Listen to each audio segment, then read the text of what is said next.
morning, everybody. We are here in the hardware store and we are excited to come back at you again. We are coming in a brand new way. We're very excited. Right. We got some new tech happening. It's what happens when Santa Claus comes and brings us new tech, I guess. It's our new toys for the new year.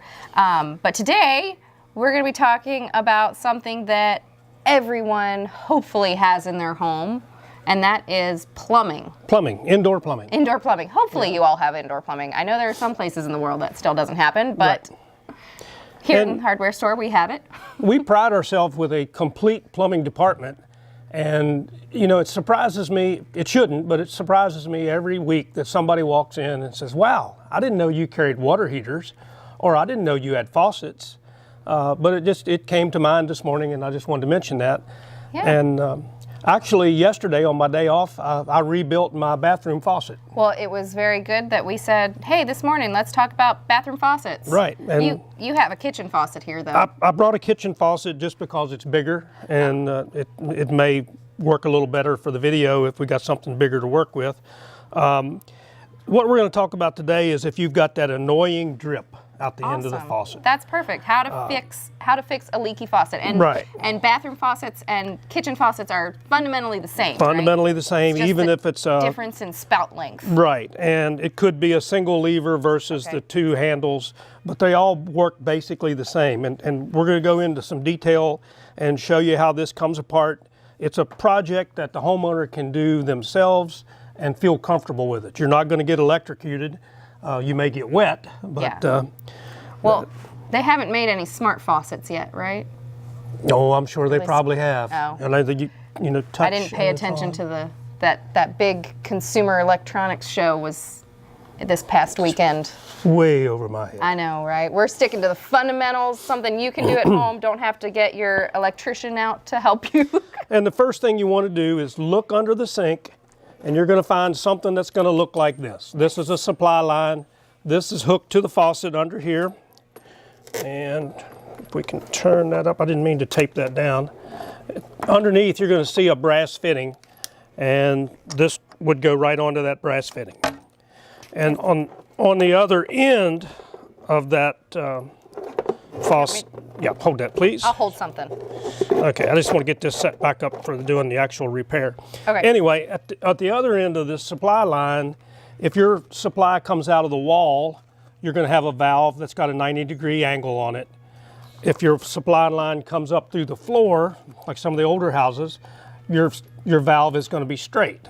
But they're both going to work the same. You want to turn the water off before we start working up here. So, can I ask a quick beginner's question? Sure. There's lots of these bolts on here. This one doesn't seem to come off. That's called a captured nut. Does that one, or I guess it's a nut. I'm sorry. I get my nuts and bolts confused. This will come off. That one will come off and be replaced by that one? Exactly. And same with the underside of here. Yes. I noticed it had a big one on there, and this one replaces the one that comes on there. That's right. If you're doing a new install, if it's a repair like we're talking about today, this is all going to be hooked up. There's no need to unhook any of that. Just turn the valve off, and these are the new quarter-turn valves. Yours may take several rotations to turn it off. Right. But the objective is get the water turned off before we go any further. With that being said, you're going to need just 3 basic tools. You're going to need a screwdriver, an adjustable wrench, and a pair of needle nose pliers is handy. You may or may not have to use those, but I'm going to use it in this application. And you do have something that looks like some sort of dentist's torture device. Well, you will see where this comes in, and I'll give you an alternative if you don't have that. Okay. First of all, you want to get the little plastic cap off, and you just get underneath of it with a pocket knife or a thin bladed screwdriver, and just pop that off. And under that, you're going to find either a slotted head screw or a Phillips head screw. This one happens to be Phillips. So what we're going to do, that's going to remove the handle. So here we go. And luckily these haven't been used yet, so it's not dirty and caked with calcium and rust and lime. And well, and I'll tell you what, when I was doing my job at home yesterday, that's a really good time to clean it. So what I did, I took my handle and the little caps, and I put them in the sink, and I got my CLR, and I sprayed them down good with CLR. If you go back to my house, my bathroom, you're going to see my faucet looks brand new. It cleaned up really, really nice. I'll take a picture of it next time I'm there. That's going to be in my way. So. Yeah, bathroom faucets, you won't have one of those hanging out. What we're going to do now is we're going to take this nut off that holds the cartridge in. And what I like to do, I don't like scars, and so I'm going to take some masking tape, and I'm just going to put a piece of masking tape around that. And the only purpose for that masking tape is so my wrench won't scar the chrome. Would you want to put it down here on the face as well? Well, you could if you think you're going to be reckless and get your wrench down there. I'm kind of reckless sometimes. Okay, but once you crack it loose, you can turn it off with your fingers. And just set that aside and leave the tape on it so you won't have to redo it again. So it's probably a good idea to have a set aside place where you're going to put all your screws and bolts and everything. And that's going to expose this cartridge, and that'll just lift right out of there. If it doesn't come out easy, a little trick is to put the handle back on and put the screw back in it, and then you got more leverage to lift with. You can lift the handle. Yeah. Because that screw goes right into that hole on the top. Exactly. Yep. That's where that original screw came from. Here is where the problem's going to be. What's causing that to drip? There's a little gasket, or a little, we call it a seat. It's a rubber seat, and under that seat is a spring. And that's where this little tool comes in really handy, but you can do the same thing with a paper clip. You can just unfold a paper clip, bend a hook in it. Then what we're going to do... So what is this tool called? This is called a O-ring pick. Okay. It's good to get not a plaque picker. It's good to get an O-ring off of a plumbing device. Okay. It just gets underneath that. Yep. Pulls it right off. Now, what we're going to do is we're going to go down here and we're going to grab that little rubber seat and pull that out. On the one that you're taking out, the one that's leaking, it's going to be worn on top. It may even have a groove worn in it. It may have a piece broken off or worn out, and that's what's causing it to leak. Because what happens is this sets in the bottom just like that. This part sits on top, and you see we've got a solid portion and an open portion. When the solid portion is over the seat, the water's turned off. When you rotate it and it goes over the hole, then that allows the water to go through the mixing valve and out through the faucet. So when that gets worn down, you have to replace it. It just lets the water up through. Don't forget, there's a spring under here. I forgot. So we're going to pull the spring out as well. And we're going to replace both of those because the spring wears and gets weak over time. So what you're going to do, before you come to the hardware store, you're going to take yours apart and you're going to bring us all three of these. Bring all three of these parts with you when you come, because that way we can determine whether it's any wear on the bottom of this or whether you need to replace this O-ring if it's leaking around the handle. And also, it's a good time to pull this part off. There's another O-ring inside, and if that's worn, we can replace that. And sometimes it's even more economical just to replace the whole cartridge.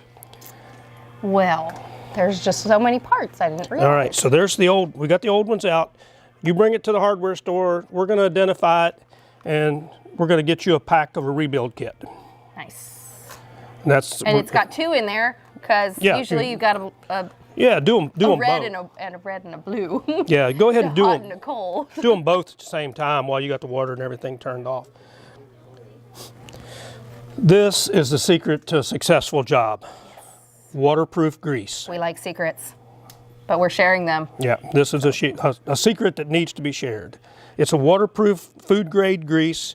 You lube this O-ring.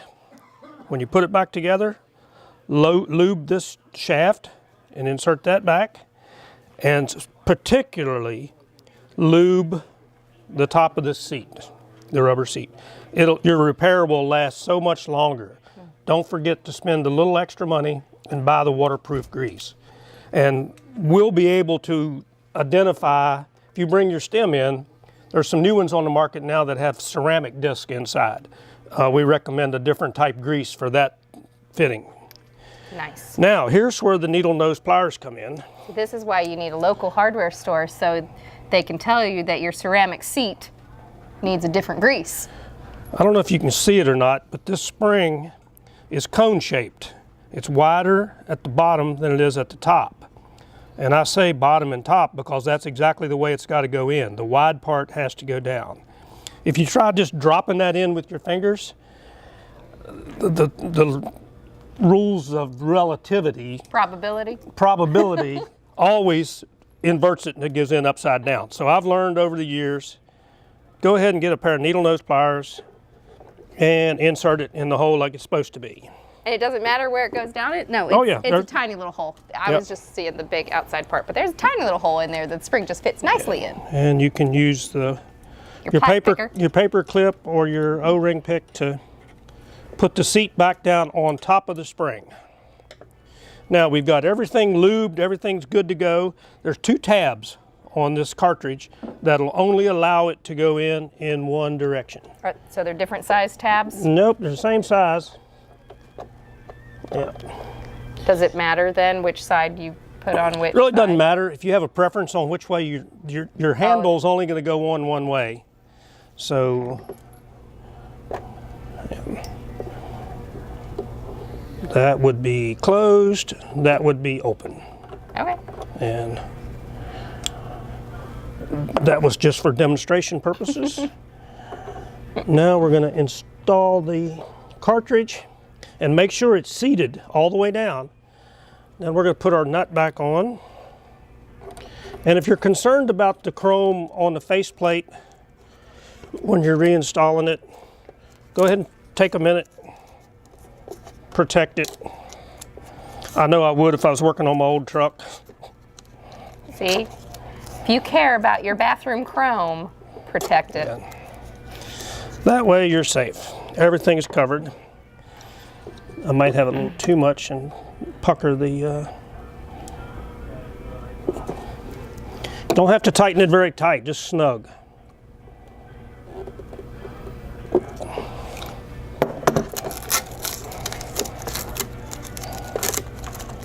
Awesome. Everything's looking good. About ready to use our faucet again. The handle, like I said, will only go on one way. Put the screw back in the top. And these are times you want to use hand tools. You don't want to be using power tools. You'll just break that acrylic or whatever your faucet handles are made out of. You don't want to crack that because that's going to be even more. Put the trim piece back on that you've cleaned up nice and clean with your CLR, and that also has, you won't be able to see those, but there's a little tab right here that has to mesh with this on here, and there's one on either side. I can barely see it, and I'm standing next to you. I don't know if that's going to get picked up. But I'm sure you can feel it. It's on. Yay! Now you get back under the sink, open your valves, and it should work. On to this thing. It should work like new. Good. We won't go into it, but if you ever have an issue with leaking around the gooseneck, there is 2 O-rings inside there. Rarely do they ever go bad, but occasionally they will. So when you buy a new faucet, do you need to worry about any of this stuff? No, that's all done. It's pre-lubed. The only time is when you have to do the first repair. Yeah. About how long does it take? I know some people, I've been talking to someone who, they moved into their house 20 years ago and had to do all the repairs when they moved into the house, and then they said now they've got to do all the repairs over again. Well, a lot of that has to do with the quality of your water. If we're in Rockingham County and we have a lot of calcium in the soil, so we get a lot of calcium and minerals in our water. Yep. To eliminate a lot of repairs, invest in a water softener. Okay. We carry those too. Water Boss water softeners.